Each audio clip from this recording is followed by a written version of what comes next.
Exam होता अपने मुल्क और बहुत भारी एग्जाम होता है। वो कहते हैं मैं पहले से उसकी तैयारी करता था, मैंने सारे पेपर्स निकाल लिए।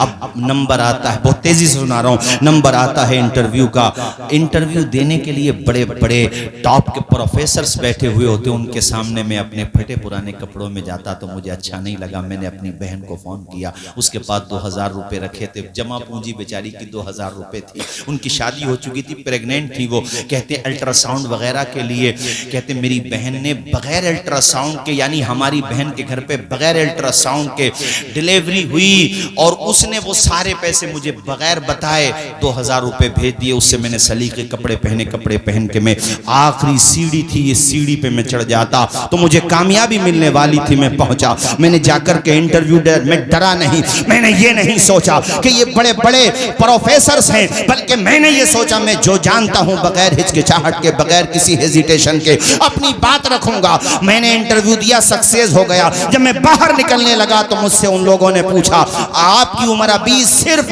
22 साल है, अगर फ्लॉप भी हो गए तो जिंदगी में दोबारा मौका मिलेगा। मैंने बहुत कॉन्फिडेंस के साथ कहा कि सर मैंने फ्लॉप होने के बारे में सोचा ही नहीं है। कहा तुमने क्यों नहीं सोचा? कहा मेहनत इतनी की है कि मुझे यकीन है कामयाब हो जाऊंगा, मुझे अपने ऊपर बिलीव है कि मैं कामयाब हो जाऊंगा। मैंने संघर्ष इतना किया है, आंखों में अरमान लिया, मंजिल को अपना मान लिया, फिर मुश्किल के आसान किया, जब ठान लिया तो ठान लिया। मैं बाहर तो उन्होंने ये जवाब सुन के बहुत खुशी का मुजाहिरा किया। जब रिजल्ट आया तो मुझे, अरे किसी को 200, 300, 400 जो आखिर के नंबर रैंकिंग होती है ना, वो भी मिल जाए तो खुशी में पागल हो जाता वो। कहते हैं मुझे ऐसी रैंकिंग मिली कि उस रैंकिंग पे मेरा डीएम बनना कंफर्म था। मुझे 42वें नंबर की रैंकिंग मिली, 42वें नंबर की। जब मैंने रिजल्ट देखा, खुद कहते हैं कि कितनी खुशी थी मुझे, मैं अपनी खुशी को शब्दों में बयान नहीं कर सकता। सबसे पहली, अब मैं वो बात बता रहा हूं कि बाप को रुलाओ तो गम में नहीं खुशी में रुलाओ, ये सुना रहा था इसलिए बात मुझे याद आ गई। कहते हैं मैंने सबसे पहली जो कॉल की तो अपने पिताजी को कॉल की। कहते मेरे पिताजी का कोई रिप्लाई नहीं आया, कोई जवाब नहीं आया। फिर मैंने गहराई से कान को थोड़ा और मुतवज्जे किया तो सिर्फ मुझे रोने की आवाज आ रही थी। पिताजी खुशी की वजह से इतना रोए कि वो जवाब ही नहीं दे पाए और उन्होंने सिर्फ इतना कहा कि बेटे तूने करके दिखा दिया, आज तेरा बाप की उम्र बढ़ गई है। अरे उम्र बढ़ती नहीं है, मेरे कहने का मकसद ये है कि एतमाद बढ़ गया, जिंदगी जीने का एक मकसद मिल गया। और चंद दिनों पहले ये वाकया उसके पिताजी के साथ हुआ था कि उसके पिताजी के रक्शे पर एक होमगार्ड ने डंडा इतनी जोर से मारा कि उसके टायर में जो है सुराख हो गया, पंचर जिसको कहते हैं। तो किसी एडवोकेट थे, कोई उन्हीं के गाँव के इत्तेफाक से थे वहां पर। तो उस एडवोकेट ने उससे कहा होमगार्ड से, तुम्हें पता है इनके बेटे यूपीएससी एग्जाम निकाल रहे हैं? इतना जब सुना तो उसने मजाक सा उड़ाया, इनके बेटे। वो कहते हैं जब एग्जाम निकल गया, पूरे बनारस में खबर पहुंची, बड़े बड़े नेतागण, बड़े बड़े महोदय और बड़े बड़े ओहदे, लाइन लग गई इंटरव्यू लेने वालों की। तो होमगार्ड साहब भी आए, वो भी पहुंच गए और जाकर के उन्होंने अपनी गलती मानी। कहते मेरे पिताजी ने माफ कर दिया, मगर जब वो वापस आने लगे तो हमारे पिताजी ने कहा साहब किसी की गरीबी देख के, किसी का रंग देख के, किसी की बिरादरी देख के, किसी की मकान की कच्ची छत देख के उसके फ्यूचर का फैसला मत करना, उसकी तकदीर का फैसला नहीं करना। याद रखना वक्त बदलता है, अगरचे वक्त बदलने में कुछ वक्त लगता है। जब इंसान संघर्ष करता है, जब इंसान मेहनत करता है, जब इंसान कोशिश करता है तो यकीनन उसे उसका फल मिलता है। संघर्ष की राह जो चलता है, हालात वही बदलता है। जिसने रातों से जंग जीती है, सूरज बनकर जरूर चमकता है। हाँ बुला लो। तुम्हें सुनाने का मकसद सिर्फ ये था कि ये ना सोचना कि हम एक विलेज में रहने वाले हैं, हम क्या कर सकेंगे। अरे तुम तो बहुत कुछ कर दोगे। दिमाग का इस्तेमाल तो कराना सिखाओ अपने बच्चों को। हमारा और आपका दिमाग पैराशूट की तरह है। एक मुफक्किर ने कहा था, इंसानों तुम्हारा दिमाग पैराशूट की तरह। पैराशूट हवाई जहाज में अगर इमरजेंसी कोई सिचुएशन आती है, जैसे वो क्रैश होने वाला है या कहीं पानी में लैंडिंग होने वाली है इमरजेंसी उसकी, तो पैराशूट के जरिए से पैसेंजर्स को छोड़ा जाता है। पैराशूट को खोलते हैं तो फिर वो गुब्बारा सा हो जाता है, तो आदमी आसानी से जमीन पे आ जाता है। पैराशूट की तरह है इंसान का दिमाग, अगर नहीं खोलोगे तो जिंदगी की खलाओं में सफर नहीं कर सकोगे। और अगर इस्तेमाल करोगे अपने जहन को, मैं कहता हूं चलो बिजनेस ही में इस्तेमाल करो, तालीम में इस्तेमाल करो, बेहुदा बातों में इस्तेमाल ना करो। खाली दिमाग शैतान का घर होता है। तालीम में, नॉलेज में, माँ बाप की खिदमत में, अच्छे कामों में, रिलीफ के कामों में मेहनत करो, कामयाबी हासिल करो। राहत इंदौरी ने कहा था, परों को खोल जमाना उड़ान देखता है, जमीन पे बैठ करके आसमान देखता है। बेशक बेशक परों को खोल जमाना उड़ान देखता है। वाह वाह। और इसकी शुरुआत आदमी को कर देना चाहिए। बिजनेस कर, अब जितने जैसे अपने यहाँ के कितने लोग होंगे माशाल्लाह, अहमदाबाद में जाकर तरक्की की, भाई आपके पुलसिंग अहमद आला हैं, रामा बुजुर्ग बहुत हैं, तो जाहिर सी बात है एक दिन में तो उनको पकी पकाई ना मिली। पकी पकाई तो किसानों को भी नहीं मिलती। पहले उसको, हाँ पहले उसको दाना, उसके बाद भी एकदम से बाहर नहीं आना है, अभी तो फसल पकाना, उसके लिए कितने पीरियड्स आते हैं, कितने टाइम्स गुजरते हैं, तब जाकर के हैं। वो कहा ना कि मिटा दे अपनी हस्ती को अगर कुछ मर्तबा चाहे, कि दाना खाक में मिलकर, आवाज आए कि दाना खाक में मिलकर। यार कश्ती जब लहरों से टकराती है तो किनारे तक पहुंच ही जाती है। लोहार जब कुटाई करता है ना उसकी लोहे की, तो वो कुंदन बन ही जाता है। चूंटी भी जब अपनी मंजिल की तरफ जाती है, दीवार पे देखा होगा, गिरती है, फिर चढ़ती है, फिर गिरती है, मगर फाइनली उसे भी कामयाबी मिल जाती है। वो चूंटी हिम्मत नहीं हारती। यार तुम तो अशरफुल मखलूकात हो, संघर्ष तो करना सीखो। सिर्फ बैठकों पे बैठ के किसी के कपड़ों पे तबसरा करने से, किसी ने अच्छा मकान बना लिया, टाइल्स लगा ली, तरक्की कर ली, उसके बारे में तबसरा करने से तो ना कल मसला हल हुआ था, ना आज मसला हल हुआ है, बल्कि मसाइल पैदा और हो जाएंगे। नारे तकबीर, नारे रिसालत, उलमाए अहले सुन्नत, मसलक आला हजरत शायर इस्लाम सैफ रजा कानपुरी, नारे तकबीर, नारे रिसालत। आ जाओ भी। हमारे कारी सदाकत साहब किधर चले गए? इमाम साहब गुजर गए क्या?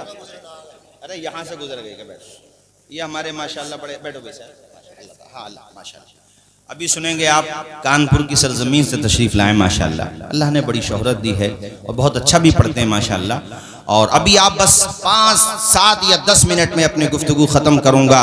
इमाम साहब ये फुलसिंगा वाले अब आपको परमानेंट इन्होंने कर ही लिया है माशाल्लाह, हैं? अल्लाह खूब बरकतें अता फरमाए। भाइयों आखिर में जाते जाते कारी जगम साहब मैं ये कहूंगा, रोटी भी ना मिले फाका कर लो, मगर बच्चों को जोर से, बच्चों को इसके अलावा रास्ता नहीं बता। बाकी में कुछ और, आप तालीम पर ध्यान दें, अपने बच्चों को दुनिया की खलाओं में परवास करना सिखाएं। अंजाम उसके हाथ है, आगाज करके देख, भीगे हुए परों से परवास करके देख। पढ़ाने का मन बना लो, ठान लो कि भैया बता के गए थे कुछ भी हो जाए मगर बच्चों को पढ़ाना है। आवाज आए बच्चों को। कुरान शरीफ तभी तो बेटा पढ़ेगा कब्र पे जाके जब पढ़ा हुआ होगा। हाफिज कुरान बनाना भी बहुत बड़ी बात है। और वो हाफिज ये सोचें कभी अपना मन छोटा ना करें, यार सैलरी कम है, ये तो गलती है। इंसानों की कम दे रहे हैं सैलरी, मुसलमान सैलरी तो बढ़ानी चाहिए, मगर कम भी दें तब भी दिल थोड़ा ना करें, इसलिए कि दुनिया तुम्हें इसका सिला दे ही नहीं सकती है। तुम तो कुरान पढ़ते रहो, तिलावत करते रहो, बच्चों को पढ़ाते रहो, तुम्हें तो मकाम इतना बुलंद मिलेगा कि जब जन्नत में रब के करम से, रब के फजल से एंट्री करोगे, रब फरमाएगा ओ हाफिज कुरान पढ़ना शुरू कर दे। कुरान तरतील के साथ पढ़, ठहर ठहर के साथ पढ़, कुरान पढ़ता जा, आगे जोर से आगे, आखिरी मंजिल तेरी वही होगी जहां वन्नास की आखिरी सीन होगी। तो कितना ऊंचा मकाम मिल गया है, फजल रब्बुल औला। और क्या चाहिए, मिल गए मुस्तफा, और क्या चाहिए। इसलिए हुफ़ाज़ उलमा कुर्रा से मैं कहूँगा कि ये देखो मसाजिद में जो मकतब पहले अपने यहाँ पे चल रहा मकतब, यहाँ पे तो चलो मदरसा है ही माशाल्लाह, मस्जिदों में मकतब चलते थे नहीं चलते थे? पहले हाफिज साहब पढ़ाते थे, नाजरा पढ़ते थे। अब मुझे ये फिक्र होने लगी है, मैं देखता हूँ अपने इलाके में ये रिवाज ख़त्म हो गया। तनख्वाह भी बढ़ाओ और ये बच्चों को भी पढ़ाओ, मकतब की सूरत में भी, मसाजिद में भी। अरे मस्जिद नबवी ही में तो सबसे पहला मदरसा कायम हुआ था। सुफ़ा का चबूतरा, असहाबे सुफ़ा वहीं पे तो पढ़ते थे। अल्लाह अकबर, उनकी भी बड़ी प्यारी दास्तान है। खाने को खुदा की कसम खाना तक नहीं होता था।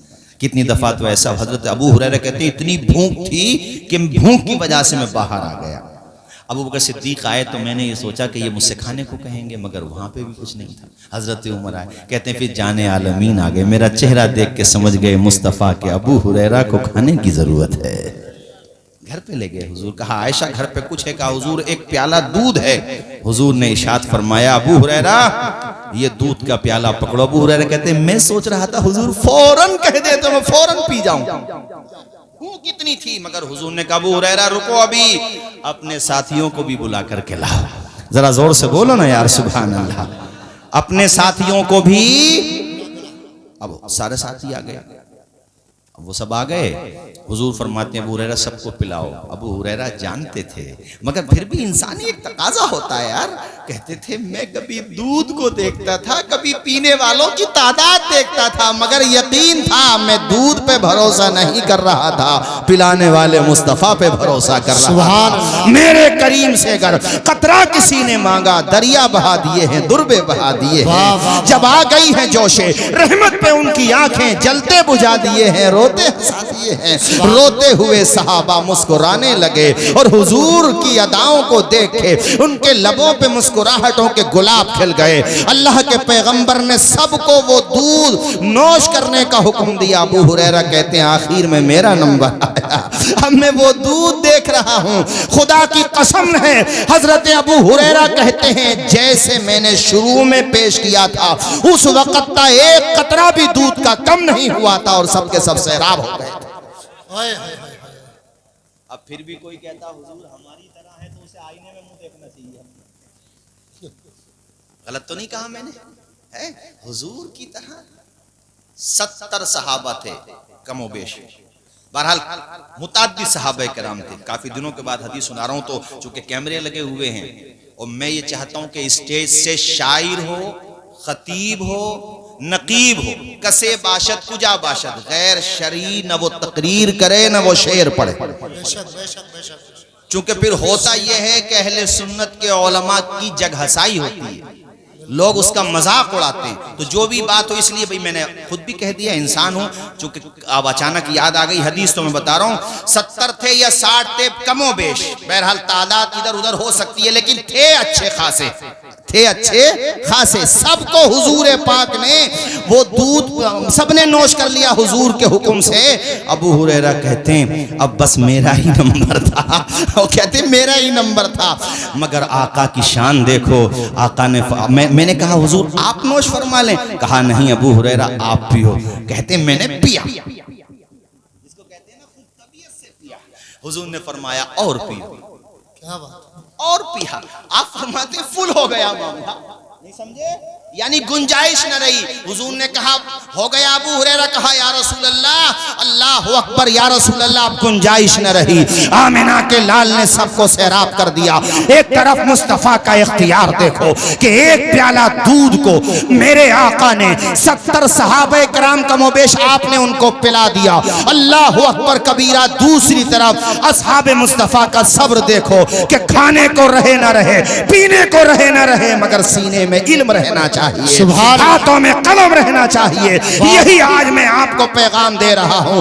पहनने को जूता रहे ना रहे, पहनने को आपके पांव में पहनने को जूता रहे ना रहे, बदन पे पहनने को बेहतरीन कोट पैंट अच्छे कपड़े रहे ना रहे, सर छुपाने को छत रहे ना रहे, मगर सीने में इल्म रहे, हाथों में कलम रहे।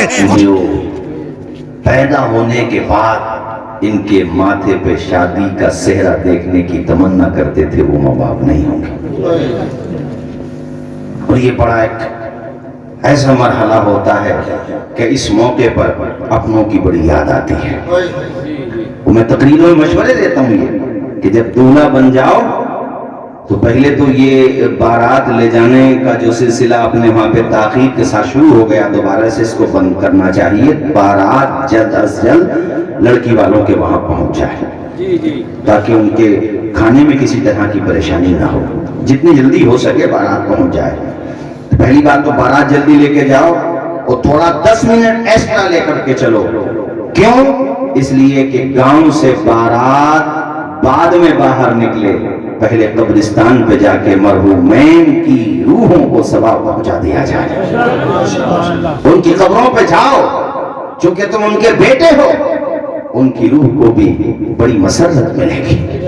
तो माँ बाप तो ऐसी हस्ती होती है, अल्लाह अकबर, कि शादी की सबसे ज्यादा अगर किसी को खुशी होती है तो वो माँ और बाप ही तो होते हैं। सबसे ज्यादा खुशी आपने देखा होगा जब बेटे के सर पे बेटे के माथे पे शादी का सेहरा सजता है और लोगों की तवज्जो उस तरफ नहीं होती, मगर कभी गौर से देखना कि बाकी लोग मुस्कुराए होते हैं मगर हस्ती माँ बाप की होती है, भाई बहनों की होती है, जिनकी आंखों में पानी टपक रहा होता है, जिनकी आंखें नम होती हैं। या अल्लाह, ये आंसू कैसे हैं? जवान मिला, ये गम के आंसू नहीं है, एक खुशी की तमन्ना थी, एक ख्वाब था जो ख्वाब अल्लाह ने आज पूरा किया है।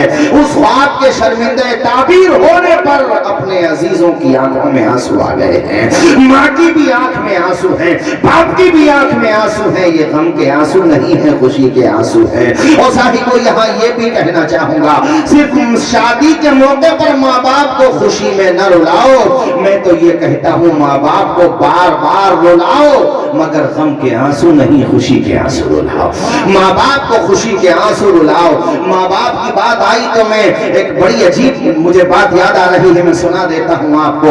अल्लाह अकबर कबीरा, एक बंदा होगा, उसके नामे अमाल तोले जाएंगे, दोनों पलवे बराबर हैं, नेकियां भी और गुनाह भी दोनों बराबर हैं। अब उसका मामला बीच में, यानी जिसको कहते हैं पेच फंस जाना, अब वो जहन्नम की तरफ भी नहीं जा रहा है, जन्नत की तरफ भी जाने का हुक्म नहीं हो रहा है। अब वो बड़ा परेशान है कि काश मुझे एक नेकी मिल जाए तो मेरा बेड़ा पार लग जाए, मगर देखिए नेकी तो ना मिल सकी उसके नाम अमाल में। एक फरिश्ता आता है और गुनाहों के पल्ले में आकर के गुनाह डाल देता है, जिसकी वजह से गुनाह बढ़ गए। फैसला होता है जहन्नम में जाने का, इसको जहन्नम में जाने का ऑर्डर होता है अल्लाह पाक की तरफ से। अब उसको जहन्नम में ले जाया जाता है। जरा सोचो क्या बीच रही होगी कि एक नेकी मिल जाती तो मेरा काम बन जाता। वो कहता है फरिश्तों से, जरा मुझे ये तो बताओ, ये कौन सा गुनाह था जिस गुनाह ने मेरे लिए जहन्नम का फैसला करवा दिया है, जिस गुनाह की वजह से मैं जन्नत में नहीं जहन्नम में जा रहा हूँ। अल्लाह अकबर कबीरा, उसको बताया जाता है कि एक मर्तबा तुमने झुंझला करके, गुस्से में भर करके अपने बाप के लिए उफ कह दिया था। उफ कह दिया था। आजकल तो लोग गालियां तक बक रहे माँ बाप को। हर गांव में, मोहल्लों में तुम्हें चंद लोग ऐसे मिल जाएंगे जिनके माँ बाप पसे पुष्ट ये कहते हैं कि ऐसी औलाद से तो बे औलाद अच्छे नहीं मिलते। बोलो नहीं मिलते। कितनी दुखी होगी वो माँ, जरा तसव्वुर कीजिए। जिस माँ ने तुझे मांगने के लिए कितनी मन्नतें की, कितने रोजे रखे, कितनी नमाजें पढ़ी, कितने नवाफिल पढ़े, तहज्जुद के सजदे किए, जिसने जो कह दिया वो अमल किया ताकि उसकी गोद भर जाए। और खुदा ताला ने औलाद की शक्ल में, तेरी शक्ल में, यानी औलाद की तो तेरी शक्ल में माँ की गोद भर दी और जवान होकर के तूने कितना दुखी कर दिया होगा। वो बाप किस कदर दुखी होगा, वो माँ किस कदर दुखी होगी जिनकी जबान से ये जुमले निकले कि ऐसी औलाद से बे औलाद अच्छे। ये किस कदर परेशान होने की अलामत है। माँ बाप ये जुमले कह रहे हैं। आजकल कितने आपको मिल जाएंगे, और साहिबो इन्हें तकलीफ न दो, ये नहीं रहे तो रोने के अलावा कुछ नहीं रहेगा तुम्हारे पास। आज तुम्हें उनका डांटना समझाना बुरा लगता है, मगर याद रखो इनकी आवाज को भी गनीमत जानो। जिस दिन हमेशा के लिए खामोश हो गई, दीदार करने के लिए कब्रिस्तान जाना पड़ेगा। कब्र की मिट्टी देख पाओगे, माँ बाप की ज़ियारत नहीं कर सकोगे। माँ बाप इतनी बड़ी दौलत होते हैं, पूछो जफर से। आज इन्हें अपने अम्मा अब्बा की कितनी याद आ रही होगी, अपने अपने माँ बाप का कितना ख्याल आ रहा होगा कि आज मेरे माँ बाप जिंदा होते, आज मेरे वालिद जिंदा होते तो यही कुर्सी पे बैठ करके प्रोग्राम सुन रहे होते, माँ होती तो मुझे दुआएं दे रही होती, मेरा सेहरा बन जाता, अपनी आंचल, अपने आंचल का टुकड़ा मेरे सर पे रख देती माँ और उस आंचल की बरकतें मिलती मुझे जिंदगी भर। हो मेरे भाइयों, जिनके माँ बाप नहीं उनसे पूछो माँ बाप क्या होते हैं, उन्हें तकलीफ न दो, उन्हें परेशान न करो, उनको अजियत न दो। अरे कितने परेशान करने वाले तुम्हें मिलेंगे। उन्होंने 4 भाइयों को, 5 को, 10 को पाला, परेशानियां उठाई मगर पाल के दिखा दिया।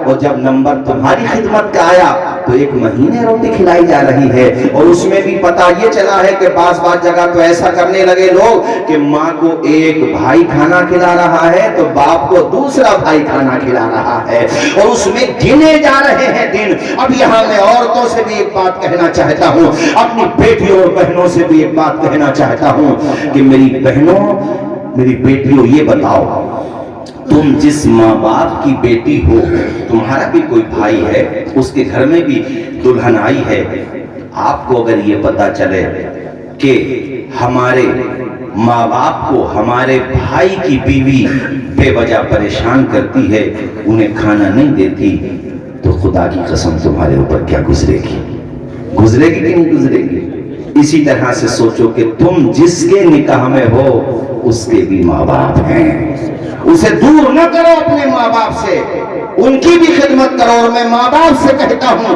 कि तुम अपने बेटे की बीवी को बहू की निगाह से नहीं, बेटी की निगाह से देखो, उसे प्यार की निगाह से देखो। उसके घर पे कोई कमी हो जाए, लेन देन में कोई कमी हो जाए, मेहमान नवाजी में कोई कमी हो जाए तो उसके लिए तानाज़नी का जरिया न बनो, बल्कि उसके लिए ढारस बनो और उसको कहो कि अब तू हमारे लिए बेटी जैसी है। अगर दोनों तरफ से मोहब्बत का ये मामला रहेगा तो इंशाअल्लाह हमारे आपके सबके घर जन्नत का नमूना बन जाएगा। बोलो नहीं बन जाएंगे, ऊंचा बोलो, बन जाएंगे कि नहीं बन जाएंगे। अल्लाह अकबर। कहते हैं, मैं पूरी बात सुनाऊं, उसको जब जहन्नम की तरफ लेकर के जा रहे थे फरिश्तों से, उसने कहा कि मैं अपने रब की बारगाह में हाजिर होना चाहता हूँ। फरिश्तों ने कहा अब तो तेरे लिए जहन्नम का ऑर्डर हो गया, अब दोबारा क्यों जाना चाहता है खुदा के हुजूर। कहा मैं चाहता हूँ। फरिश्तों ने रब की बारगाह में, उसकी रब ने फरमाया ठीक है, मैं इसकी बात सुनता हूँ, ये क्या कहना चाहता है। वो अर्ज करता है, सुनो कारी साहब, वो अर्ज करता है, या अल्लाह, मैं जब जहन्नम की तरफ जा रहा था, तवज्जो से सुनो, मैं जब जहन्नम की तरफ जा रहा था तो मैंने बड़ा अजीब और गरीब मंजर देखा जिसने मेरा गम फिक्र बढ़ा दी। रब फरमाता है तुम। कहा या अल्लाह, मैंने देखा कि मेरे बाप को भी जहन्नम की तरफ ले जा रहे हैं फरिश्ते, मेरे बाप को भी। अल्लाह पाक फरमाता है फिर तू क्या चाहता है। उसके अमाल बुरे हैं इसलिए वो भी जा रहा है जहन्नम की तरफ। रोते हुए कहता है या अल्लाह, तेरी बारगाह में दुआ है, अरीज़ा है, मेरे अब्बा को माफ कर दे। जरा जोर से बोलो ना यार, सुभान अल्लाह। मेरे अब्बा को माफ कर दे, उसकी सजा मुझे दे दे, मेरी सजा डबल कर दे, मगर मेरे अब्बा को जन्नत दे दे। अल्लाह ताला की रहमत मुस्कुराएगी। दुनिया में तो कहना नहीं माना, दुनिया में तो कहना नहीं माना, यहाँ इतनी फिक्र। रोते हुए कहेगा मालिक है तो मेरा बाप, मैंने दुनिया भी कहा न माना, यहाँ भी अपने अब्बा को जहन्नम में जलते हुए देखूं, ये मुझसे नहीं हो सकेगा। मैं तो जहन्नम में जा ही रहा हूँ, मेरे अब्बा की सजा मुझे मिल जाए, मुझे डबल सजा मिल जाए, मगर मेरे अब्बा जन्नत में चले जाएं। मेरे वालिद जन्नत में जाके ये बात को याद रखेंगे कि मैं अपने बेटे की वजह से सुकून पा सका। दुनिया में उन्हें गम रहा कि बेटा नाफरमान रहा, मगर जन्नत में जाके तो सुकून मिलेगा। मेरे रब को ये जवाब इतना पसंद, इतना पसंद। मेरा रब फरमाएगा, ओ बंदे, मैं बड़ा करीम हूँ, करम करने वाला हूँ, मैं बड़ा रहीम हूँ, रहम करने वाला हूँ, मुझसे ज्यादा कोई रहम करने वाला नहीं। तू बेटा हो करके अपने बाप के लिए इतना अच्छा सोच रहा है, मैं तो तेरे बाप का भी रब हूँ, तेरा भी रब हूँ। ऐ मेरे बंदे, मैं सबका रब हूँ, मैं इंसानों का भी रब हूँ, जिन्नात का भी रब हूँ, फरिश्तों का भी रब हूँ, कुल कायनात का रब हूँ, मैं तो रब्बुल आलमीन हूँ। ओ मेरे बंदे, मुझे तेरा ये जवाब इतना पसंद आया है, अब तू ऐसा कर, अपने अब्बा की उंगली थाम ले। अब सिर्फ तेरा बाप जन्नत में नहीं जाएगा, बल्कि बाप का बेटा भी जन्नत में जाएगा। नारे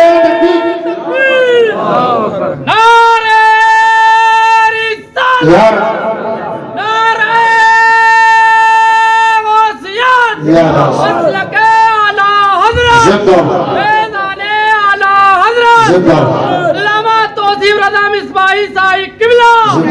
ये सच किसी तस्बीह के दाने में नहीं है, अरे ममता से बड़ा मोती खजाने में नहीं है।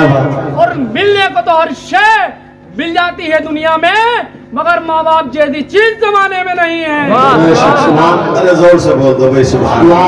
आओ अनी साबरी जरा इधर आ जाओ, भी जरा लोग देख लेंगे आपको। आ जाओ आ जाओ अनी साबरी आ जाओ। अल्लाह खुश रखे भाई माशाअल्लाह। ये अनी साबरी की फोटो कॉपी है। हाँ देखो माशाअल्लाह, जलसों का बड़ा ज़ौक़ है, जलसों में जाते भी हैं सुनते भी हैं। और कितना शानदार शेर सुना, शायद सबने नहीं सुना होगा, इसलिए मैं चाहता हूँ जरा माइक पर सुना दो, तेजी से सुना दो, एकदम से जल्दी से। और आप इनको भी तोहफा दे सकते हैं, आपके लिए आए हैं। चलो पढ़ दो, सुना दो, पहले सुना दो फिर वहां माशाअल्लाह पढ़ दीजिए पढ़ दीजिए। एकदम से पढ़ दो। ये सच किसी तस्बीह के दाने में नहीं है, अरे ममता से बड़ा मोती खजाने में नहीं है।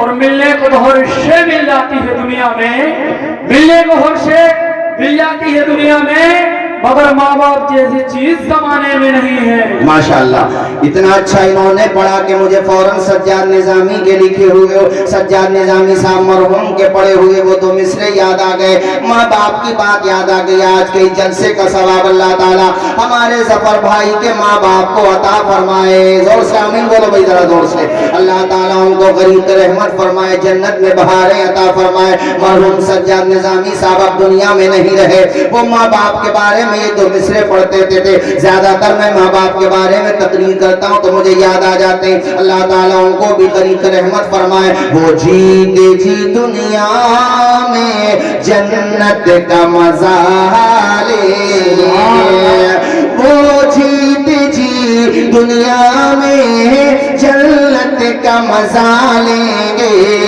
वो जीते जी दुनिया में जन्नत का मजा लेंगे, जन्नत का मजा लेंगे।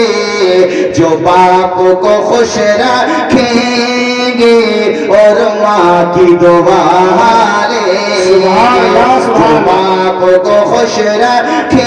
पूरा मजमा मेरे साथ पढ़े। फुल सिंह का हमारे माशाल्लाह जो जोड़ है नाथवानी करता है माशाल्लाह, वो भी उपस्थित है माशाल्लाह। सबको अल्लाह पाक शाद व आबाद रखे। आप जिस शक्ल में भी हुजूर की तारीफ कर रहे हैं बहुत अच्छी बात है। पढ़िए सारे लोग मेरे साथ। वो जीते जी दुनिया में जन्नत का मजा लेंगे। आप कहोगे मौलाना तौसीफ रजा साहब अपने माँ बाप का कहा मानने से, वो बीमार हैं तो अच्छे डॉक्टर को दिखाने से, उनकी तबीयत नासाज है तो उनका सर दबाने से। मैं तो कहता हूँ उनके पास ज्यादा से ज्यादा वक्त, और फिर हमसे पूछो कि वक्त देने से, अपने माँ बाप की खूब खिदमत करने से हमें क्या मिलेगा? तुम्हें भाइयों तुम्हें बताऊं, तुम्हें जन्नत का पता मिलेगा, दुनिया में सुकून मिलेगा। जो माँ बाप का खिदमतगार रहेगा दोनों जहां में बेड़ा पार रहेगा। दोनों जहां में, जोर से, दोनों जहां में, दोनों जहां में बेड़ा पार रहेगा। ये फसाना नहीं हकीकत है, अपनी माँ से, अपनी माँ से जिसे मोहब्बत है।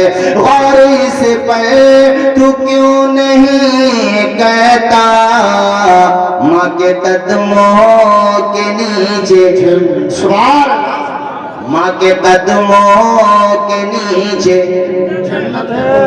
तो आज मैं यही पैगाम दूंगा कि माँ बाप को रुलाओ, नई बात सुनो, रुलाओ मगर गम में नहीं, जोर से, गम में नहीं, खुशी में। ऐसे जैसे मैं ये सुना दूं बस 10-15 मिनट में, चूंकि मुझे अपने बार वाले मेहमानों का भी ख्याल है। खुशी में ऐसे रुलाओ कि इतने कामयाब हो जाओ, इतने कामयाब हो जाओ कि तुम्हारे पीठ पीछे तुम्हारे अब्बा या तुम्हारी वालदा यानी तुम्हारी अम्मी या तुम्हारे अब्बू, अरे चलो तुम्हारी मम्मी या डैडी, वैसे मम्मी अम्मी रहे तो सही है। हाँ ये भी नया कल्चर चला, अच्छे खासी अम्मी अम्मी बोलते थे, अब मम्मी कहने लगे। और बाद जगह तो मम्मी भी खत्म हो गया, मोम कहने लगे। हमने कहा मोम ही रह दियो, मोमबत्ती मत कर दियो। हैं वो डैडी बोलते, चलो डैडी इंग्लिश में बोल देते हैं, वो डैड हो गए। बताओ जरा सा तलफ्फुज़ खराब अगर बिगड़ जाए तो डैड की जगह डेथ हो जाए। तो इसलिए भैया अपना जो कल्चर है उसी को बाकी रखो, ठीक है कि नहीं? हाँ, अपना जो मशरिकी कल्चर है उसी को बाकी रखो। माँ बाप के बारे में बताना चाहता हूँ मेरे भाइयों, मैं आपको समझाना चाहता हूँ, अपने माँ बाप की ज्यादा से रुलाओ उन्हें, मगर ऐसे कि पीठ पीछे तुम्हारी तारीफ करें कि बहुत कमेना है हमारा लड़का। बोलते कि नहीं बोलते? अपनी बहनों की शादी कर दी, भाइयों की शादी कर दी, घर बना दिया, परिवार अच्छा चला रहा, काम से लगा हुआ, ये तारीफ हो, ये ना हो पता चला किसी बुरी आदत का शिकार हो। जैसे बाज लड़के हमारे मुसलमानों में भी अल्लाह की पनाह शराब तक की शिकायतें आ रही, नशेड़ी बन गए।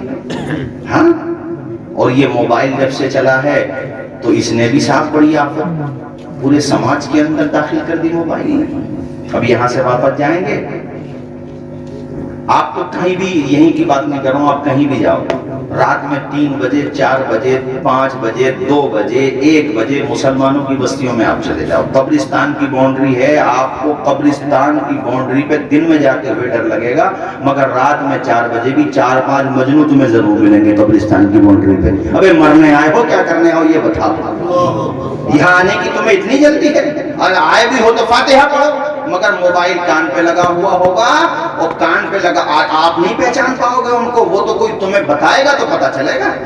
कब्रिस्तान की बाउंड्री हो, आपके स्कूल की बाउंड्री हो, तालाब की बाउंड्री हो, आपको कुछ न कुछ मजनू मिलेंगे जरूर। वो तो फिर किसी ने हमें एक दिन बताई ये बात कि जिधर देखो उधर ही इश्क के बीमार बैठे हैं, हजारों मर चुके हैं, सैकड़ों तैयार बैठे हैं।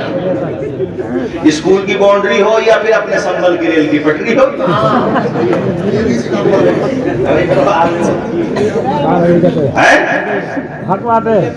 गलत तो नहीं कहा डॉक्टर साहब ने? पुलिया पे जरूर मिलेंगे। ये काम मुसलमानों के रह गए। भाइयों, तुम इस काम के लिए नहीं आए हो, तुम दुनिया में पढ़ने के लिए आए हो। बस आखिर में बता दूं कि हमें अपने बच्चों को पढ़ाना है, ये मन बना लो, पढ़ाओ। और ये कभी मत सोचो यार पढ़ाई के लिए तो पैसा चाहिए। वैसे ज्यादातर दुनिया में उन्हीं लोगों ने नाम रोशन किया जिनके बाप के पास पैसा नहीं था। काम की बात बता रहा हूं, पैसे वाला तो ये सोचता मेरे अब्बा पे बड़ी जायदाद है, मैं पढ़ के क्या करूंगा, अंगूठा छाप ही रह जाता, इल्ला माशाल्लाह। कुछ को छोड़ के ज्यादातर के जहन में तो यही रहता मैं पढ़ के क्या करूंगा, मेरे अब्बा पे बहुत जायदाद है। वो नील बटा नील, जीरो बटा सन्नाटा, बोल तब खुली जब निकाह हुआ कि कुछ नहीं आता जाता। अभी एक निकाह की महफिल में हम भी पहुंचे, निकाह कर दूसरे कारी साहब पढ़ा रहे थे, कारी आदिल साहब। तवज्जो है आपकी? मेरे कहने का मकसद भाइयों ये है आपसे कि दौलतमंद हो तब भी नहीं है तब भी पढ़ाओ बच्चों को, ताकि तुम्हारे माँ बाप का सीना फख्र से चौड़ा हो। अरे चौड़े का मतलब ये है कि उनको फख्र हो। उमर जैसे एक लड़का था गोविंद जायसवाल, बनारस का, इतनी पुअर फैमिली थी उसकी, इतनी गरीब फैमिली थी कि उसका बाप रक्षा चलाता था। जिसका बाप रक्षा चलाता हो, गुर्बत का अंदाजा आप लगाइए। घर का खर्चा उन्हीं पैसों से चलता। स्कूल में पढ़ता था बेचारा, जो गांव के स्कूल होते हैं। अच्छा, गांव के स्कूल जो सरकारी स्कूल हैं, ये बात मेरी ऊपर तक जाए, अगर मैं कहूँगा कि इनको केयर किया जाए, इन पे अगर मेहनत की जाए और हर जगह के ऊंचे लेवल के जो अधिकारी होते हैं वो इस पे मेहनत करें, तो यकीनन यहाँ से भी बेहतरीन तालीम दी जा सकती है। तो खैर, पहले के लोग नहीं होते थे सरकारी स्कूलों में, कितने शानदार होते थे कि नहीं होते थे? अब निजाम बिगड़ गया। तवज्जो फरमाइए, अरबी गोविंद जायसवाल पढ़ते थे स्कूल में, तो बहरहाल वो उन्हीं के आसपास का या उन्हीं की बस्ती का या दूसरी बस्ती का, बहरहाल कोई अमीर लड़का था, उससे दोस्ती हो गई। वो किसी दिन अमीर लड़के के साथ चले गए उसके घर पे। अमीर बाप ने अपने घर के आंगन में गरीब आदमी को देखा, फटे हुए कपड़े, पसीने की बदबू, उसको बड़ी इंसल्ट लगी। हालांकि अमीर हो या गरीब, जाना सबको कब्र ही में है।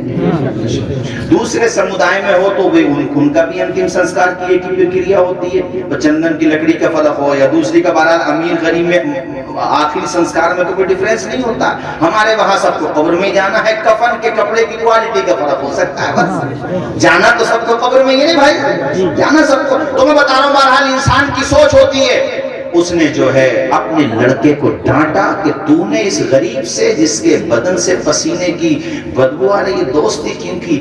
गोविंद जायसवाल कहते हैं ये बात मेरे दिल को चुभ गई और मैंने अपने घर पे आके अपने पिताजी को ये बात बताई और पूछा कि मुझे तरक्की करना है, लाइफ में प्रोग्रेस करना है, मैं इंसल्ट बर्दाश्त नहीं कर सकता, आपको भी रिस्पेक्ट दिलाना है और खुद को भी रिस्पेक्ट दिलाना है। इसके लिए मुझे क्या करना पड़ेगा। पिताजी ने कहा बेटा एजुकेशन हासिल करो, सियासत का रास्ता होता है या दौलत का, वो हमारे पास है ही नहीं ऑलरेडी।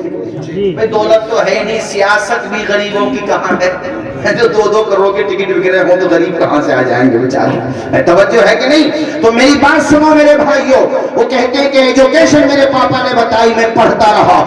हम ये समझते थे कि सबसे ऊंची पोस्ट, सबसे ऊंचा मनसब लेखपाल का होता है, मैं उसी लिए पढ़ रहा था और मेहनत करता था, खूब अच्छे नंबरों से पास होता था। मुझे किसी ने बताया जब पढ़ना ही है, संघर्ष करना ही है, आगे बढ़ना ही है, तो फिर तुम्हें मैं बताऊं कि या तो पीएम बनो या सीएम बनो, वो तुम बन नहीं सकते। आखिरी ऑप्शन है कि डीएम बनो, वो एजुकेशन के जरिए बन सकते हो, मेहनत करोगे तो बन सकते हो। और गोविंद जायसवाल कहते हैं मैंने मेहनत की और इतनी मेहनत की कि मैं खूब पढ़ता था, रात दिन मेहनत करता था, बाप मेरा रक्षा चलाता था। मैं जब दिल्ली गया वहां पे ट्यूशन पढ़ा करके उन पैसों से मैं अपने खाने का चाय का इंतजाम करता। चाय के बारे में बताते हैं कि मैं आधा कप चाय पीता था, इतने पैसे नहीं थे कि मैं 1 कप चाय पी लेता। खाना भी मैं औरों के मुकाबले में बहुत लोकल दर्जे का खाना खाता था, अपने दोस्तों की तरह मर्डर गश्ती नहीं करता था। 17-17 घंटे 18-18 घंटे पढ़ता था। गोविंद जायसवाल अपनी हिस्ट्री बयान करते हुए कहते हैं इससे ज्यादा अगर मैं मेहनत करता तो मर जाता। उधर घर पे हमारे पापा के पांव में सेप्टिक हो गया, यानी वो रक्षा भी नहीं चला पा रहे थे, ऑपरेशन भी होना था। ऑपरेशन करने के लिए अच्छे डॉक्टर की जरूरत थी, मगर गुर्बत की वजह से जिस तरह से भी जहां हुआ ऑपरेशन किया गया। कहते हैं ये जिंदगी आपको संघर्ष करना सिखाती है, मगर साहिबो फुलसिगा के मेरे दीनी भाइयों, जब निगाह मंजिल पे हो तो आपको मंजिल नजर आती है, रास्ते की रुकावटें नजर नहीं आती है। और कामयाबी वही हासिल करता है जिसकी रगों में खून से ज्यादा मकसद को पाने का जुनून दौड़ रहा हो। कामयाबी वही हासिल करता है जिसकी निगाह के सामने उसका गोल हो, जिसकी निगाह के सामने उसका मकसद हो। जब इंसान की निगाह के सामने मकसद हो तो याद रखिएगा इस बात को कि आंखों में रहा, दिल में उतर कर नहीं देखा। कश्ती के मुसाफिर ने समंदर नहीं देखा, जिस दिल से चला हो मेरी मंजिल पे नजर है, आंखों ने कभी मील का पत्थर नहीं देखा। नारे तकबीर, नारे रिसालत, हमारी सैगुन साहब इंसान मेहनत तो करे। फिर सिंगा के लोगों हिम्मत करो, हौसला करो। हम न पढ़ सके मगर बच्चों को पढ़ाएंगे, बेहतरीन लॉयर बनाएंगे। उलमा पैदा करने के लिए, हुफ्फाज पैदा करने के लिए तुम बस्ती वालों ने रईस उलूम को कायम किया हुआ है ही।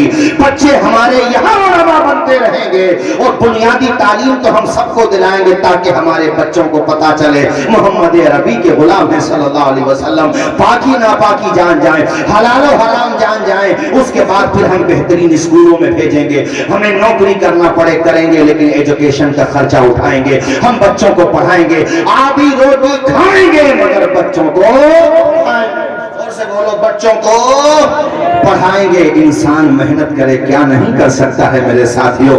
गोविंद जायसवाल कहता है मैंने मेहनत की, यहाँ तक यूपीएससी एग्जाम जो नंबर 1 एग्जाम होता अपने मुल्क का और बहुत भारी एग्जाम होता है, वो कहते हैं मैं पहले से उसकी तैयारी करता था। मैंने सारे पेपर्स निकाल लिए। अब नंबर आता है, बहुत तेजी से सुना रहा हूँ, नंबर आता है इंटरव्यू का। इंटरव्यू देने के लिए बड़े बड़े टॉप के प्रोफेसर्स बैठे हुए होते, उनके सामने मैं अपने फटे पुराने कपड़ों में जाता तो मुझे अच्छा नहीं लगा। मैंने अपनी बहन को फोन किया, उसके पास 2000 रुपए रखे थे, जमा पूंजी बेचारी की 2000 रुपए थी। उनकी शादी हो चुकी थी, प्रेग्नेंट थी वो। कहते अल्ट्रासाउंड अल्ट्रासाउंड वगैरह के लिए। कहते मेरी बहन ने बगैर अल्ट्रासाउंड के, यानी हमारी बहन के घर पे बगैर अल्ट्रासाउंड के डिलीवरी हुई और उसने वो सारे पैसे मुझे बगैर बताए 2000 रुपए भेज दिए। उससे मैंने सलीके कपड़े पहन के मैं आखिरी सीढ़ी थी, ये सीढ़ी पे मैं चढ़ जाता तो मुझे कामयाबी मिलने वाली थी। मैं पहुंचा, मैंने जाकर के इंटरव्यू दिया, मैं डरा नहीं, मैंने ये नहीं सोचा कि ये बड़े बड़े प्रोफेसर्स हैं, बल्कि मैंने ये सोचा मैं जो जानता हूं बगैर हिचकिचाहट के, बगैर किसी हेजिटेशन के अपनी बात रखूंगा। मैंने इंटरव्यू दिया, सक्सेस हो गया। जब मैं बाहर निकलने लगा तो मुझसे उन लोगों ने पूछा आपकी उम्र अभी सिर्फ 22 साल है, अगर फ्लॉप भी हो गए तो जिंदगी में दोबारा मौका मिलेगा। मैंने बहुत कॉन्फिडेंस के साथ कहा कि सर मैंने फ्लॉप होने के बारे में सोचा ही नहीं है। कहा तुमने क्यों नहीं सोचा? कहा मेहनत इतनी की है कि मुझे यकीन है कामयाब हो जाऊंगा, मुझे अपने ऊपर बिलीव है कि मैं कामयाब हो जाऊंगा। मैंने संघर्ष इतना किया है, आंखों में अरमान लिया, मंजिल को अपना मान लिया, फिर मुश्किल के आसान किया, जब ठान लिया तो ठान लिया। मैं बाहर तो उन्होंने ये जवाब सुन के बहुत खुशी का मुजाहिरा किया। जब रिजल्ट आया तो मुझे, अरे किसी को 200, 300, 400 जो आखिर के नंबर रैंकिंग होती है ना, वो भी मिल जाए तो खुशी में पागल हो जाता है वो। कहते हैं मुझे ऐसी रैंकिंग मिली कि उस रैंकिंग पे मेरा डीएम बनना कंफर्म था। मुझे 42वें नंबर की रैंकिंग मिली, 42वें नंबर की। जब मैंने रिजल्ट देखा, खुद कहते हैं कि कितनी खुशी थी मुझे, मैं अपनी खुशी को शब्दों में बयान नहीं कर सकता। सबसे पहली, अब मैं वो बात बता रहा हूं कि बाप को रुलाओ तो गम में नहीं, खुशी में रुलाओ। ये सुना रहा था इसलिए बात मुझे याद आ गई। कहते हैं मैंने सबसे पहली जो कॉल की तो अपने पिताजी को कॉल की। कहते मेरे पिताजी का कोई रिप्लाई नहीं आया, कोई जवाब नहीं आया। फिर मैंने गहराई से कान को थोड़ा और मुतवज्जे किया तो सिर्फ मुझे रोने की आवाज आ रही थी। पिताजी खुशी की वजह से इतना रोए कि वो जवाब ही नहीं दे पाए, और उन्होंने सिर्फ इतना कहा कि बेटे तूने करके दिखा दिया। आज तेरा बाप की उम्र बढ़ गई है। अरे उम्र बढ़ती नहीं है, मेरे कहने का मकसद ये है कि एतमाद बढ़ गया, जिंदगी जीने का एक मकसद मिल गया।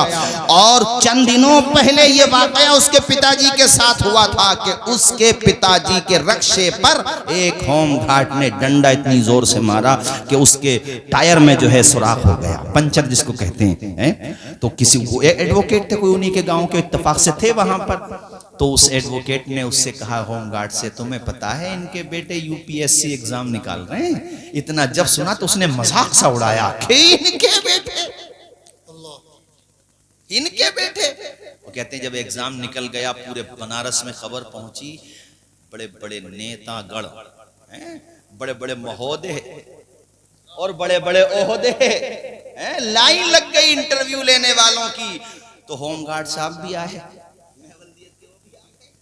वो भी पहुंच गए और जाकर के उन्होंने अपनी गलती मानी। कहते मेरे पिताजी ने माफ कर दिया, मगर जब वो वापस आने लगे तो हमारे पिताजी ने कहा साहब किसी की गरीबी देख के, किसी का रंग देख के, किसी की बिरादरी देख के, किसी की मकान की कच्ची छत देख के उसके फ्यूचर का फैसला मत करना, उसकी तकदीर का फैसला नहीं करना। याद रखना वक्त बदलता है, अगरचे वक्त बदलने में कुछ वक्त लगता है। जब इंसान संघर्ष करता है, जब इंसान मेहनत करता है, जब इंसान कोशिश करता है तो यकीनन उसे उसका फल मिलता है। संघर्ष की राह जो चलता है, हालात वही बदलता है। जिसने रातों से जंग जीती है, सूरज बनकर जरूर चमकता है। हाँ बुला लो। तुम्हें सुनाने का मकसद सिर्फ ये था कि ये न सोचना कि हम एक विलेज में रहने वाले हैं, हम क्या कर सकेंगे। अरे तुम तो बहुत कुछ कर दोगे। दिमाग का इस्तेमाल तो कराना सिखाओ अपने बच्चों को। हमारा और आपका दिमाग पैराशूट की तरह है। एक मुफक्किर ने कहा था, इंसानों तुम्हारा दिमाग पैराशूट की तरह। पैराशूट हवाई जहाज में अगर इमरजेंसी कोई सिचुएशन आती है, जैसे वो क्रैश होने वाला है या कहीं पानी में लैंडिंग होने वाली है इमरजेंसी उसकी, तो पैराशूट के जरिए से पैसेंजर्स को छोड़ा जाता है। पैराशूट को खोलते हैं तो फिर वो गुब्बारा सा हो जाता है, तो आदमी आसानी से जमीन पे आ जाता है। पैराशूट की तरह है इंसान का दिमाग। अगर नहीं खोलोगे तो जिंदगी की खलाओं में सफर नहीं कर सकोगे। और अगर इस्तेमाल करोगे अपने जहन को, मैं कहता हूं चलो बिजनेस ही में इस्तेमाल करो, तालीम में इस्तेमाल करो, बेहुदा बातों में इस्तेमाल न करो। खाली दिमाग शैतान का घर होता है। तालीम में, नॉलेज में, माँ बाप की खिदमत में, अच्छे कामों में, रिलीफ के कामों में मेहनत करो, कामयाबी हासिल करो।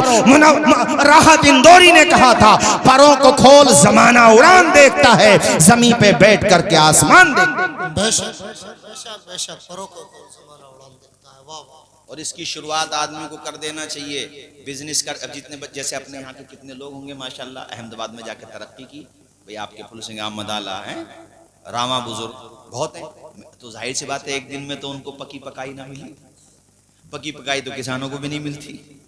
पहले उसको, हाँ पहले उसको दाना, उसके बाद भी एकदम से बाहर नहीं आना है, अभी तो फसल पकाना, उसके लिए कितने पीरियड्स आते हैं, कितने टाइम्स गुजरते हैं, तब जाकर के हैं। वो कहा ना कि मिटा दे अपनी हस्ती को अगर कुछ मर्तबा चाहे, कि दाना खाक में मिलकर, आवाज आए कि दाना खाक में मिलकर।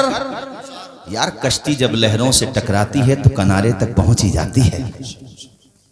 लोहार जब कुटाई करता है ना उसकी लोहे की, तो वो कुंदन बन ही जाता है। चूंटी भी जब अपनी मंजिल की तरफ जाती है, दीवार पे देखा होगा, गिरती है, फिर चढ़ती है, फिर गिरती है, मगर फाइनली उसे भी कामयाबी मिल जाती है। वो चूंटी हिम्मत नहीं हारती। यार तुम तो अशरफुल मखलूकात हो। संघर्ष तो करना सीखो।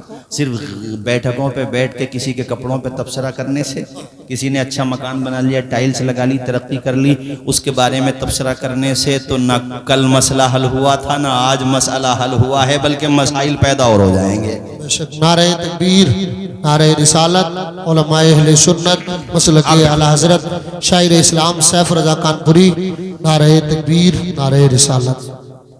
आ जाओ भाई। हमारे कारी सदाकत साहब किधर चले गए? इमाम साहब गुजर गए क्या? अरे यहाँ से गुजर गए क्या? बैठो, ये हमारे माशाल्लाह बड़े, बैठो भाई साहब। हाँ माशाल्लाह।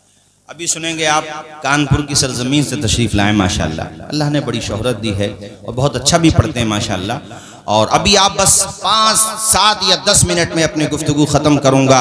इमाम साहब ये फुलसिंगा वाले अब आपको परमानेंट इन्होंने कर ही लिया है माशाल्लाह, हैं? अल्लाह खूब बरकतें अता फरमाए। भाइयों आखिर में जाते जाते कारी जगम साहब मैं ये कहूंगा, रोटी भी ना मिले फाका कर लो, मगर बच्चों को जोर से, बच्चों को इसके अलावा रास्ता नहीं बता। बाकी में कुछ और, आप तालीम पर ध्यान दें। अपने बच्चों को दुनिया की खलाओं में परवास करना सिखाएं।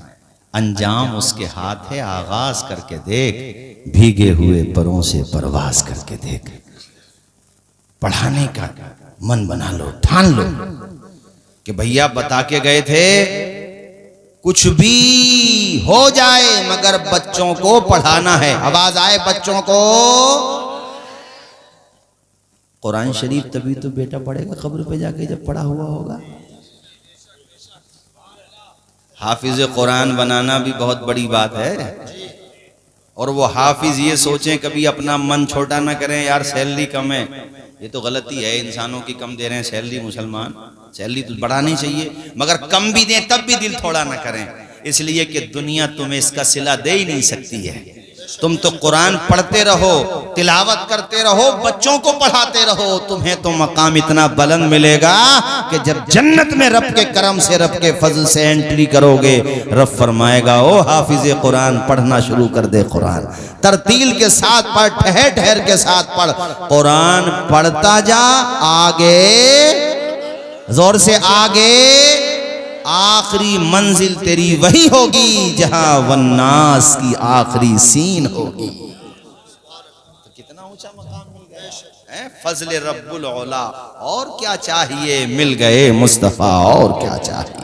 इसलिए हुफ्फाज उलमा कुर्रा से मैं कहूंगा कि ये देखो मसाजिद में जो मकतब पहले अपने यहाँ पे चल रहा, मकतब यहाँ पे तो चलो मदरसा है ही माशाल्लाह, मस्जिदों में मकतब चलते थे नहीं चलते थे? पहले हाफिज साहब पढ़ाते थे, नाजरा पढ़ते थे। अब मुझे ये फिक्र होने लगी है, मैं देखता हूँ अपने इलाके में ये रिवाज खत्म हो गया। तनख्वाह भी बढ़ाओ और ये बच्चों को भी पढ़ाओ, मकतब की सूरत में भी, मसाजिद में भी। अरे मस्जिद नबवी ही में तो सबसे पहला मदरसा कायम हुआ था। सुफ़ा का चबूतरा, असहाबे सुफ़ा वहीं पे तो पढ़ते थे। अल्लाह अकबर, उनकी भी बड़ी प्यारी दास्तान है। खाने को खुदा की कसम खाना तक नहीं होता था। कितनी दफ़ा तो ऐसा, हजरत अबू हुरैरा कहते हैं इतनी भूख थी कि भूख की वजह से मैं बाहर आ गया। अबू बकर सिद्दीक आए तो मैंने ये सोचा कि ये मुझसे खाने को कहेंगे, मगर वहाँ पे भी कुछ नहीं था। हजरत उमर आए, कहते हैं फिर जाने आलमीन आ गए, मेरा चेहरा देख के समझ गए मुस्तफ़ा के अबू हुरैरा को खाने की ज़रूरत है। घर पे ले गए हुजूर, कहा आयशा घर पे कुछ है? कहा हुजूर एक प्याला दूध है। हुजूर ने इरशाद फरमाया अबू हुरैरा ये दूध का प्याला पकड़ो। अबू हुरैरा कहते मैं सोच रहा था हुजूर फौरन कह दे तो मैं फौरन पी जाऊं, भूख कितनी थी। मगर हुजूर ने कहा अबू हुरैरा रुको, अभी अपने साथियों को भी बुला करके लाओ। जरा जोर से बोलो ना यार सुभान अल्लाह। अपने साथियों को भी, अब सारे साथी आ गए, वो सब आ गए। हुजूर फरमाते हैं अबू हुरैरा सबको पिलाओ। अबू हुरैरा जानते थे, मगर फिर भी इंसानी एक तकाजा होता है यार। कहते थे मैं कभी दूध को देखता था, कभी पीने वालों की तादाद देखता था, मगर यकीन था मैं दूध पे भरोसा नहीं कर रहा था, पिलाने वाले मुस्तफ़ा पे भरोसा कर रहा था। मेरे करीम से अगर कतरा किसी ने मांगा, दरिया बहा दिए हैं, दुर्बे बहा दिए हैं। जब आ गई हैं जोशे रहमत पे उनकी आंखें जलते बुझा दिए हैं, रोते हंसा दिए हैं। रोते हुए सहाबा मुस्कुराने लगे और हुजूर की अदाओं को देख के उनके लबों पे मुस्कुराहटों के गुलाब खिल गए। अल्लाह के पैगंबर ने सबको वो दूध नोश करने का हुक्म दिया। अबू हुरैरा कहते हैं आखिर में मेरा नंबर आया, अब मैं वो दूध देख रहा हूँ, खुदा की कसम है। हजरत अबू हुरैरा कहते हैं जैसे मैंने शुरू में पेश किया था उस वक्त का एक कतरा भी दूध का कम नहीं हुआ था और सबके सब सैराब हो गए थे। अब फिर भी कोई कहता हुजूर हमारी तरह है तो उसे आईने में मुंह देखना चाहिए। गलत तो नहीं कहा मैंने? है हुजूर की तरह 70 सहाबा थे कमोबेश। बहरहाल मुताद्दिद सहाबा कराम थे। काफी दिनों के बाद हदीस सुना रहा हूं तो चूंकि कैमरे लगे हुए हैं और मैं ये चाहता हूं कि स्टेज से शायर हो, खतीब हो, नकीब हो, कसे बाशद कुजा बाशद, गैर शरी न वो तकरीर करे न वो शेर पढ़े। चूंकि फिर होता यह है कि अहले सुन्नत के उलमा की जगहसाई होती है, लोग उसका मजाक उड़ाते हैं। तो जो भी बात हो, इसलिए भाई मैंने खुद भी कह दिया इंसान हूं, चूंकि अब अचानक याद आ गई हदीस तो मैं बता रहा हूं। 70 थे या 60 थे कमो बेश, बहरहाल तादाद इधर उधर हो सकती है, लेकिन थे अच्छे खासे, थे अच्छे खासे। सबको हुजूर पाक ने वो दूध सबने नोश कर लिया हुजूर के हुक्म से। अबू हुरैरा कहते हैं अब बस मेरा ही नंबर था, वो कहते हैं मेरा ही नंबर था। मगर आका की शान देखो, आका ने मैंने कहा हुजूर आप नोश फरमा लें, कहा नहीं अबू हुरैरा आप पियो। कहते मैंने पिया, जिसको कहते हैं ना खुद तबीयत से पिया। हुजूर ने फरमाया और पियो, क्या बात, और पिया। आप फरमाते फुल हो गया मामला, नहीं समझे, यानी गुंजाइश न रही। हुजूर ने कहा हो गया। अबू हुरैरा कहा या रसूल अल्लाह, अल्लाह अकबर, या रसूल अल्लाह, अब गुंजाइश न रही। आमिना के लाल ने सबको सैराब कर दिया। एक तरफ मुस्तफा का इख्तियार देखो कि एक प्याला दूध को मेरे आका ने 70 सहाबे कराम कमोबेश आपने उनको पिला दिया। अल्लाह अकबर कबीरा। दूसरी तरफ असहाबे मुस्तफा का सब्र देखो कि खाने को रहे न रहे, पीने को रहे न रहे, मगर सीने में इल्म रहना चाहिए, हाथों में कलम रहना चाहिए। यही आज मैं आपको पैगाम दे रहा हूं। पहनने को जूता रहे ना रहे, पहनने को आपके पांव में पहनने को जूता रहे ना रहे, बदन पे पहनने को बेहतरीन कोट पैंट अच्छे कपड़े रहे ना रहे, सर छुपाने को छत रहे ना रहे, मगर सीने में इल्म रहे, हाथों में कलम रहे। वमा अलैना इल्लल बलाग। अस्सलामु अलैकुम व रहमतुल्लाहि व बरकातुहू।